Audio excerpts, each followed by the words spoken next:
Extra, extra, read all about it. Final Fantasy XIV community has hot takes. Hello, hello, hello, everybody. I am Jmulls of Jmulls Gaming, and it's that time of the week again. Gather round, let's have some fun, let's have some good discussion. Sit back as I react to your hot takes concerning Final Fantasy XIV. And without further ado, let's get right on into this. Our first take comes by @Kokorai, who says, I 100% blame the lack of character death or stakes on the trust system. This is coming off the back of a discussion we had last episode. There could be a completely different outcome to events if they didn't have to worry about, oh wait, we need to have 7 NPCs ready at all times so someone can play this MMO by themselves.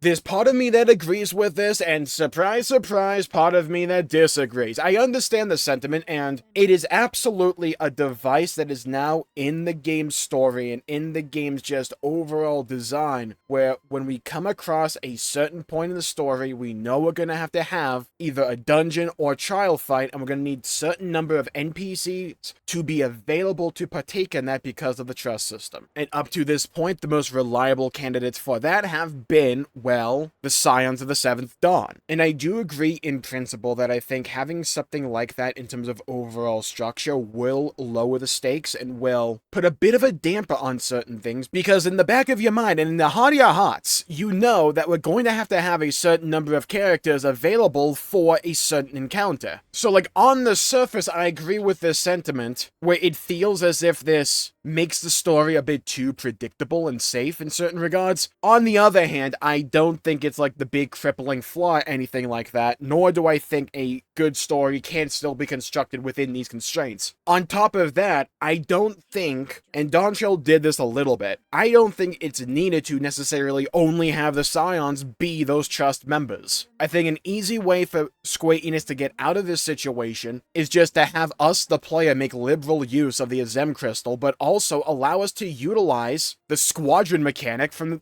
grand companies. Yeah, remember that thing?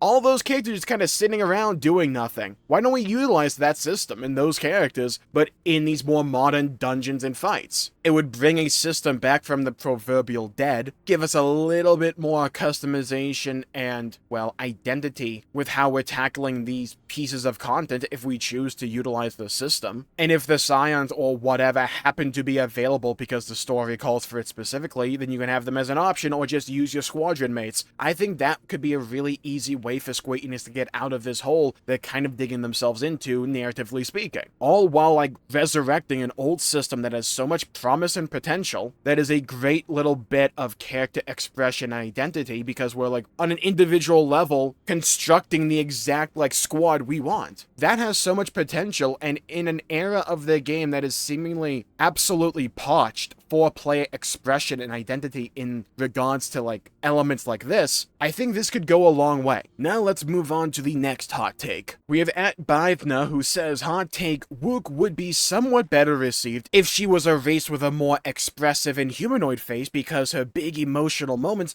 don't hit when she's a 6-foot-tall lioness with no human features. This wouldn't improve her writing or characterization, but even if those were better, her emotional scenes wouldn't hit as hard with a big dumb cat face as opposed to a human face. I don't think it's strictly necessary. It would help for me personally, because I'm not a fan of the Rothgar overall, but even like this person said, it's not required, it's not like a requirement, it wasn't like the big reason Wuk Lamat had so many issues with her overall characterization and writing or anything like that, but I think it could help somewhat. There's another character in the past of Final Fantasy XIV where they took center stage for an entire expansion, and were also polarizing in their own right, and that is Lise from Stormblood. Now, I liked the character of Lise when I first played Stormblood. I can understand why some people wouldn't, though, but overall, I quite liked what they did with that character. It wasn't perfect by any stretch of the imagination. However, if we're comparing side by side the characters of Lise and Wuk Lamat, I personally cared for Lise way more. And I don't even think it's necessarily the character's fault that I feel that way, it's everything surrounding it. I found Stormblood to be overall more interesting, and the things that happened in Stormblood, I felt bounced off the character of Lise better and more engaging in terms of its overall overall execution than Dawntrail did for Wuk Lamat for me personally. I liked the whole war arc against Garlemald, I liked all the Azim Steppe stuff, most of the Far East stuff in retrospect, but I also thought the Stormblood patches did a decent job wrapping up the character of Lys as well. And that tale is yet to be fully written for Wuk Lamat, however, we just have to kind of wait and see in that regard. I do think Wuk had some emotional moments they weren't handled the best, and they were kind of juxtaposed and bookended by rather subpar parts in my opinion, but like, I thought that scene with Wuk Lamat after Galulja died by Zoralja, when she was on the beach and she was questioning everything, and then she came to this realization, look, I have to go kill Zoralja, there's no real negotiation anymore here. I thought that was a kind of a highlight for the character. It wasn't enough to like save the character, anything like that for me, but I think it served as a moment where it's like, yeah, I think this scene shows you like what could have been, and how even in a character or a model that doesn't necessarily express emotion the same as a lot of other character models, you can still express emotion in different ways to make it resonant and impactful. So yeah, for like me, personal preference wise, I would prefer it if they're just one Hrothgar in general, but I'm not going to put any of the real writing blame on the fact that Wuk Lamat's Hrothgar, because you can design and you can write around those constraints. Now let's move on to the next hot take. We have at Nana Shinoshi, who says, I treat Dawntrail as though it's a filler arc, while they start building a new road in a different direction. That's the vibe I get from Dawntrail as well. I think the story that we've had since the end of 6.0 that's going to be more long-term relevant was the Endwalker patches, with Zero and with Golbez, with the 13th and all that. That just feels far more important and with long-term ramifications than whatever the heck is happening right now in Dawntrail. I think they're just kind of teasing a few things, the Azim Cup or Azim Cup, whatever, introducing this entire continent overall so it could possibly be utilized in the future for whatever reason, and giving essentially the game a reset before we dive into whatever this next big narrative arc's going to be. They've even talked about how they don't have everything set in stone and they're still working on what they want to do necessarily. This gives them the time in the back to look at community reception, take that into account, where do they want to go, how do they want to get there, etc. It gives them time. To me, this feels, funnily enough, like World of Warcraft Dragonflight. It was about coming together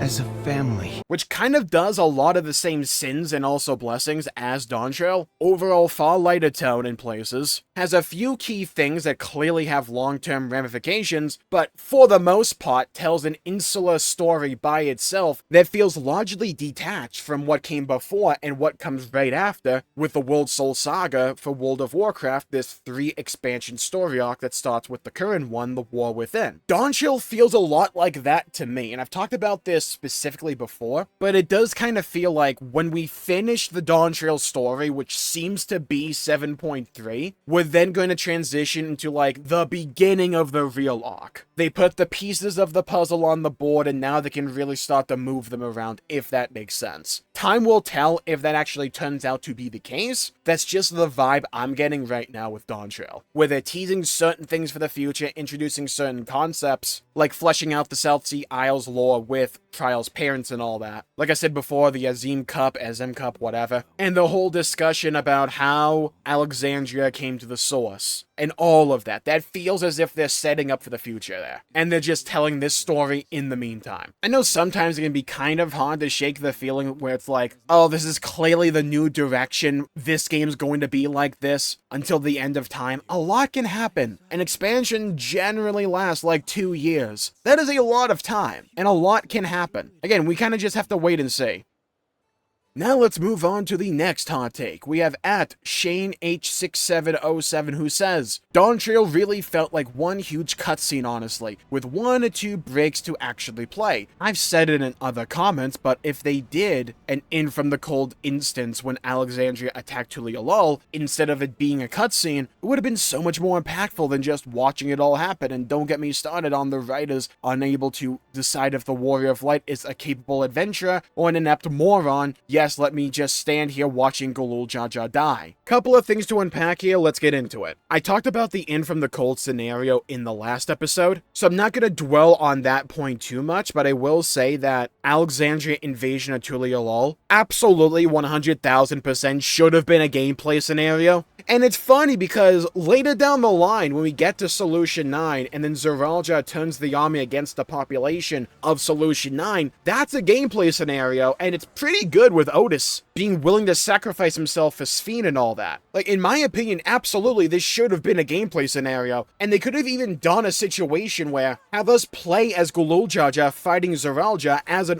scenario, like a piece of gameplay. Tell the story through the gameplay, and in my opinion, most of the time, if it's well executed, it will be better told because it's a gameplay scenario, and it's also a game. We should be able to be playing the game frequently here. There's nothing wrong with having the occasional extremely long cutscene, but if it can be told through the game, more often than not, I think it should be told through the game. And I'm with like Preach Gaming on this issue. It's so easy to write that Gulul Jaja death way better by just writing something that prevents everyone else from interfering. Like some kind of obstacle falls from the sky in the form of ruins, or some magic is utilized, or some technology, whatever. You can write whatever you need here just to act as a decent enough of an excuse for why we're not interfering, and don't tell me Anna that's freaking stupid, when like the clear implication here was that all of Tulialol could have been easily wiped off the face of the planet. No, I'm not going to respect the guy's 1v1 because he wants to do it for the vibes. That's moronic, and to me is bad storytelling. Nor did I think their like half-assed attempt to justify it right after it happened does anything of actual narrative import to make that scene good or interesting or justified in my opinion. I think one of the reasons the Warrior of Light kind of acting second fiddle for most of the story and acting like a side character soured a lot of people on the overall experience of Dawntrail is because of the supposed power level of the Warrior of Light. We can debate and argue about how powerful the Warrior of Light specifically is, right? We can do that all day long. But like whether or not you think he's like as strong as a god, or you think, nah, there's other factors at play, he's not as strong as that, the Warrior of Light is still one of the most powerful people in the entire world and the entire verse of Final Fantasy XIV. Like, we have motion. And when you have a character that is that impactful and that powerful, having them feel as if they're just taking a back seat feels worse than if we were just a common adventurer. If we were just some guy who happens to be kind of important or just a famous adventurer overall, that would be one thing when we let the big name characters handle their own business and then interfere when we needed to. When we're like, hey, I can change the entire scape of this world whenever I so please, when we have that much influence and that much power, when we choose to just stand there looking like an idiot watching things unfold and watch tragedy ensue for no reason, it takes away from the scene in my opinion, because I'm no longer focusing on what's actually happening in the scene, I'm focusing on why I'm not doing anything. It undercuts any emotional engagement you're trying to get out of me, because I'm distracted by this other giant crippling flaw in storytelling. This stuff will impact different people in different ways because it's a preference at the end of the day. But I think smarter, more well-told and well-crafted and more meaningful storytelling that at least accommodates for common sense, I think that resonates more with more people. And now let us move to the final hot take of the video.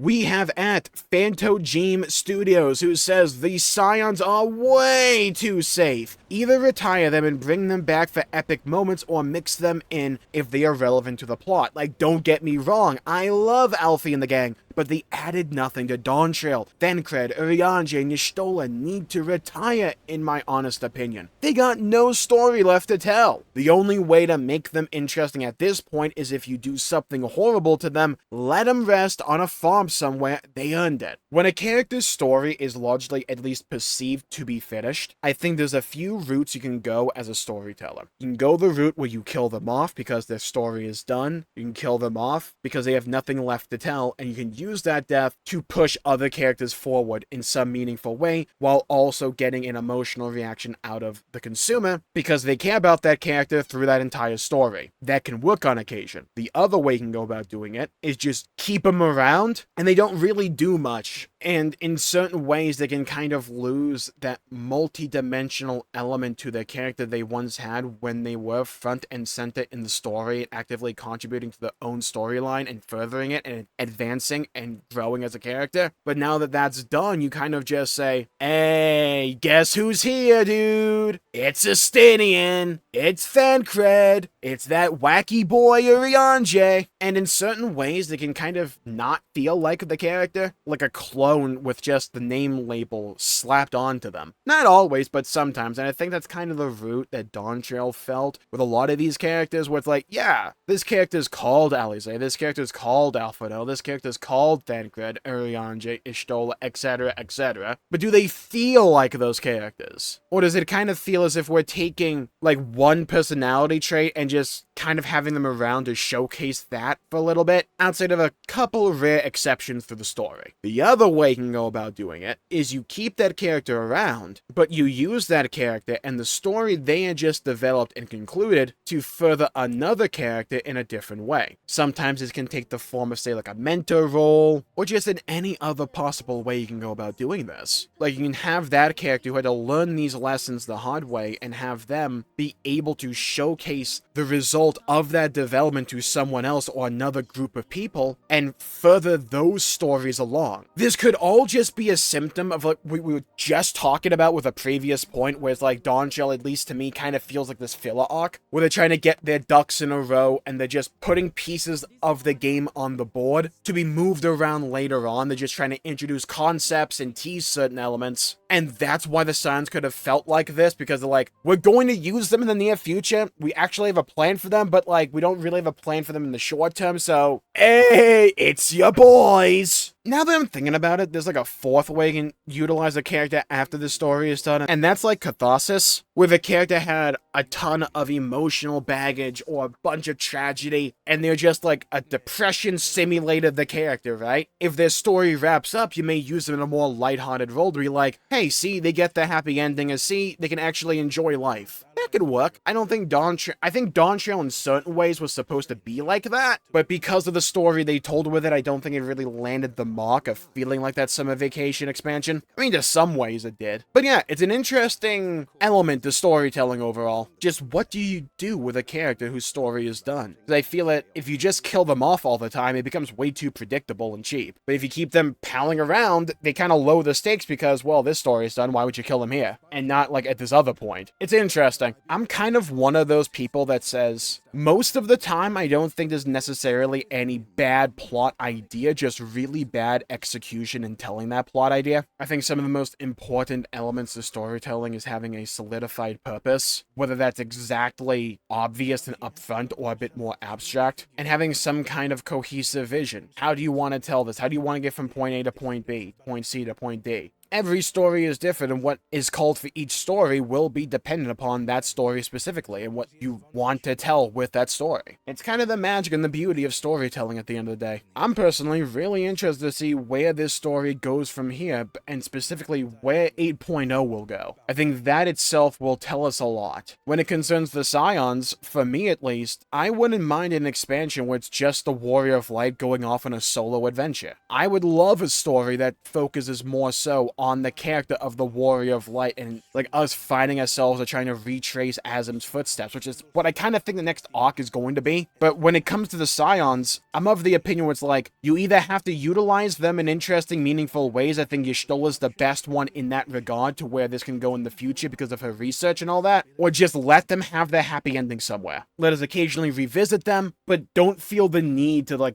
bring them along just to have their face in the promotional marketing. That's my opinion. If you have a purpose, you have a goal set for those characters, then go ahead, tell your story. If not, don't be afraid to keep them on the sidelines somewhere else, doing their own thing. And with that, I'll call the video there for the day. Thank you all for tuning in. My pleasure for making the video. If you enjoyed it, please leave a like and subscribe. It really helps the channel out and help support future content, and I greatly appreciate it. Stay safe, have a great day. Leave a comment down below with your own takes, your own hot takes specifically about Final Fantasy XIV. I'd love to hear your thoughts, hear your opinions, and hear your perspectives, and I may react to them in a future video. Stay safe, have a great day, go play some video games, leave a like and subscribe, and I'll see you all next time. Bye bye everybody, until we meet again!